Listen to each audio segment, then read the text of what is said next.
A new update just went live for Madden 23, and I believe this is the rumored last title update of the year. However, last year they did do 2 updates in April. They did a smaller one early on and then a bigger one a little bit later. So that potentially could still be happening, as they haven't officially said that this was the last update, but I'm going to assume it's the last update because it just doesn't seem like they've been doing too much in terms of updating Madden 23 for the past few months, and it definitely seems that they're completely moved on to Madden 24. And speaking of Madden 24, we're going to be getting a lot of news and info on that very soon, so if you don't want to miss out on any of those videos, make sure to subscribe and turn the bell icon on so you don't miss those videos when they drop. You guys don't want to be out of the loop. You want to make sure you know everything that's going on with the upcoming game, so make sure to hit that subscribe button. It's free and it does help support the channel. Now, today's update was smaller than I anticipated, but I did expect it to be small in general because, as I talked about in the previous video about a week ago, the last update of the year probably wasn't going to be too big, because if you judged by the previous 2 updates from February and March, both of those were significantly smaller than they typically are during that time of year. And it seems like with a lot of the early bugs and issues that Madden 23 had, they spent a lot of time chasing their tail this year to try to fix those issues, and it looks like they've kind of moved on to Madden 24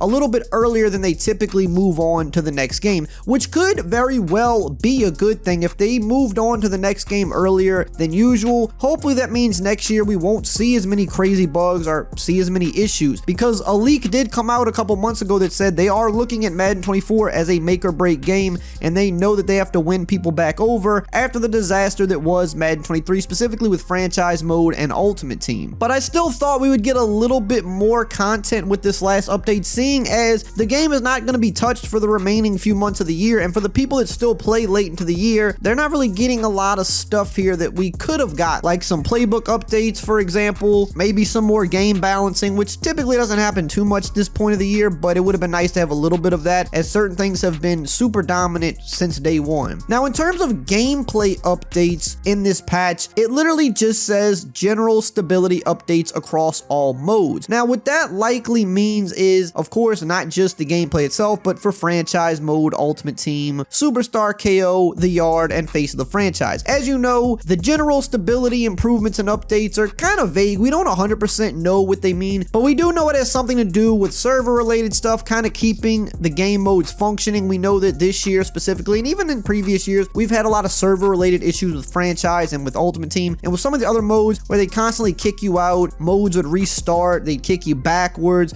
things wouldn't save, and those have been pretty persistent problems for years. This year it was the biggest it's ever been, so they're just kind of wrapping up the year with some more general stability improvements, which hopefully just means that the game will stay pretty stable for the remaining months of the year. Now, it seems like the modes have been pretty stable since the last big update to the modes was made probably a couple months ago, when it was having those corruption issues. After they got past the corruption issues and fixed that problem, it seems like for the most part, Ultimate Team, franchise mode, and the other offline modes have been pretty stable. It hasn't been kicking a bunch of people out or restarting their franchises or anything like that, so we're finally in a much more playable state. But hopefully going into Madden 24, they're gonna have this stuff in good shape out the gate, so we don't have to deal with this again next year. That is apparently their goal based on the leaks. And also, if you just notice the fact they haven't been updating the game a ton the last few months, it seems like they've just moved everybody over to that side. However, it also was revealed a few days ago that EA did lay off 800 employees. Now, we don't know what games and what departments these employees worked on. We don't know if any of them were working on Madden. You would assume that some of them were, but 800 employees is a pretty big number, so that could also possibly be affecting Madden and why we've seen smaller updates these past 3 months. But I think if you combine that with the fact that they seem very focused on making sure that Madden 24 is not as broken as Madden 23 was, it kind of makes sense why these last few updates have been smaller than usual. They're still doing some updates, trying to tweak some of the server stuff, some of the bugs, but they're not giving us the extra content that they normally did in the past couple of years, where they would add new things to the franchise mode, they would do more playbook updates and stuff like that. Now, Madden Ultimate Team also got a decent amount of updates updates with this title update, but it's kind of smaller things. It's just a lot of different little bugs they had to clean up. There's a long list of them right here. The missions activity no longer disappears after completion. That was a bug that was going on for a while. Harold Carmichael and Jet Anderson player portraits now appear correctly in MUT. Team Diamond player portraits appear correctly in the depth chart. They fixed an issue where some users were unable to apply filters to the binder items. That was definitely an issue going on for a while. They fixed an issue in practice mode that required the second controller to be turned on before entering the mode, then turning it back on once inside the mode to control both sides of the ball. That's actually a really good fix because that was just a workaround that people found for practice mode to use both controllers. So now I believe it's just kind of easy to go in with two controllers instead of having to do this workaround. They also fixed an issue where the B&D players were showing up in a list of cards eligible to complete sets.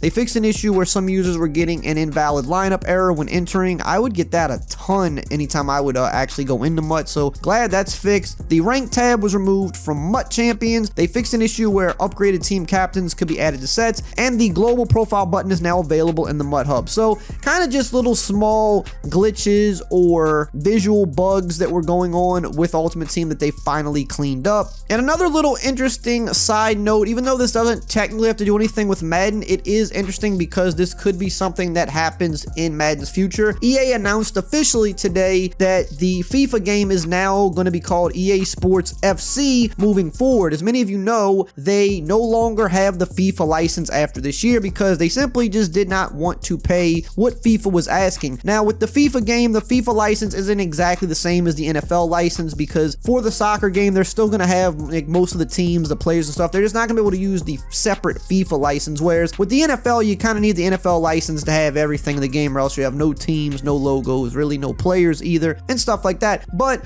with them walking away from the FIFA license was them saying that they felt like they didn't need the FIFA license to be successful in the football/soccer gaming space, and now they're going forward as EA Sports FC, which they announced today, and they're going to be unveiling a lot of new info on that soon. But there was a rumor going around, we don't know if it's true, that when the NFL license contract is up in a couple of years, that EA does not want to renew it for the same reason, and that they don't want to pay the ridiculous amount of money that it costs to be an exclusive license. Now they do still want to have the NFL license because without the NFL license, there's just no game. But it's rumored that they just may not want to be exclusive anymore, and in the same way that they feel that they don't need the FIFA license to have a successful soccer game, they might also think that they don't need the exclusive NFL license to still be successful with Madden, and they could even potentially change the name of the game. That's something they were rumored to do in the past as well, but they wound up not doing it. So we could see some of those changes in a couple of years as it pertains to Madden, and that would make fans happy because that would open up the license for other companies, but it's just whether or not those companies would want to pay the money for the license and then build an entirely new football game. There may be some that would try to do it, but it just is interesting to note what they're doing with FIFA. Typically they follow suit with Madden, they always have, so in a couple of years we could maybe be seeing a similar announcement as it pertains to the Madden game, so just something to think about. Again, make sure you subscribe because we're going to be having a ton of important Madden 24 news starting to drop any day now, and you don't want to miss it.